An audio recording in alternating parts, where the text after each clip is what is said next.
Avez-vous déjà entendu parler de l'histoire de Moïse Kabagombe?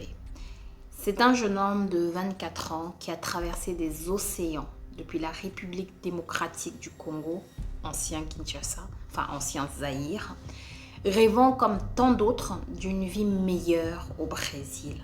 Un réfugié qui cherchait simplement sa place dans un nouveau pays. Un travailleur qui demandait ce qui lui était dû.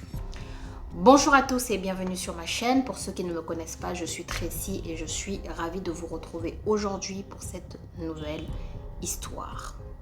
Aujourd'hui, nous allons aller au Brésil et nous allons parler du jeune Moïse.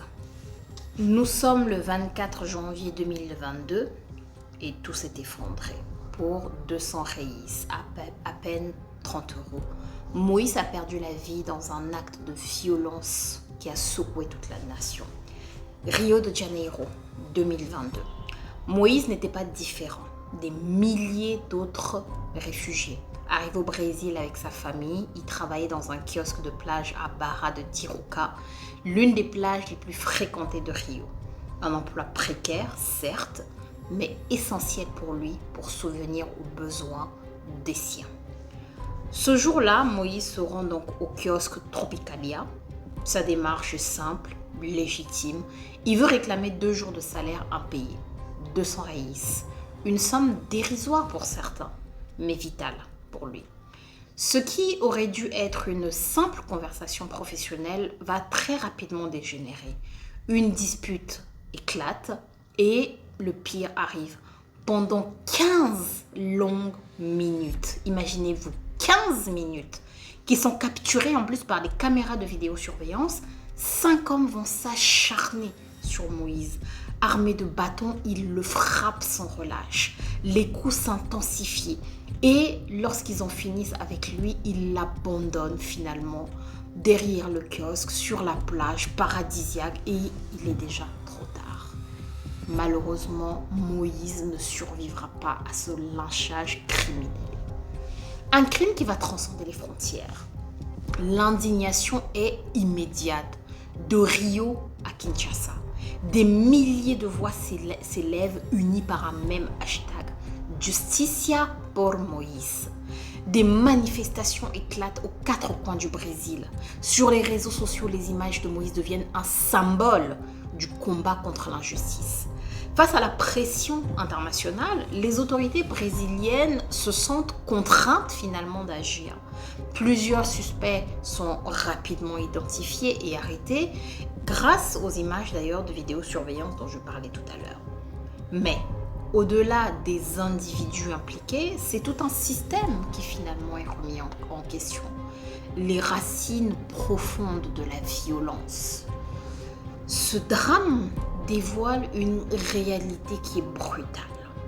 Malgré des lois progressistes au Brésil, garantissant aux réfugiés les mêmes droits qu'aux citoyens brésiliens, le pays lutte encore contre des courants profonds de racisme et de xénophobie. Dans un pays où la population noire est pourtant majoritaire, les réfugiés africains font face à une double peine.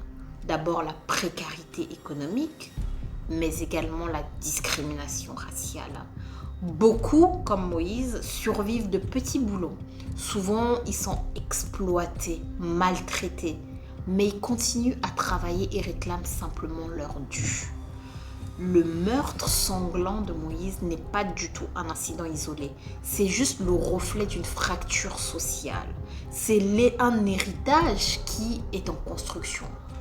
En réponse à ce drame, la mairie de Rio avait proposé à l'époque de transformer les 2 kiosques de la plage de Barra de Tijuca en mémorial contre le racisme, et un observatoire de la violence contre les réfugiés avait également été créé en collaboration avec l'ONU pour documenter, combattre des actes xénophobes.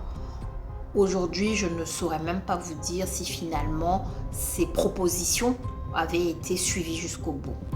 Mais aujourd'hui, où en est la justice? Eh bien, malgré l'arrestation initiale des agresseurs, les informations sur les suites judiciaires de cette affaire restent étonnamment rares.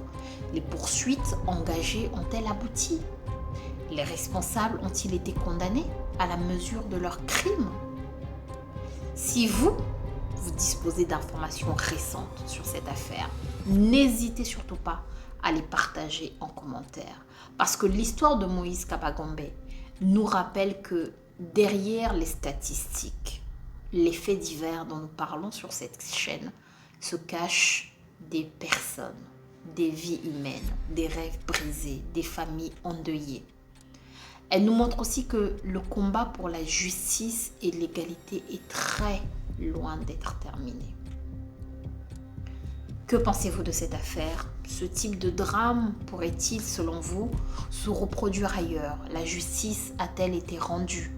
Partagez votre avis en commentaire et quant à moi, votre humble serviteur, je vous retrouve très bientôt pour une nouvelle histoire criminelle qui, je l'espère, nous fera réfléchir collectivement sur notre société. En attendant, comme je le dis toujours, n'oubliez pas de fermer vos portes et vos fenêtres. À très bientôt. Bye.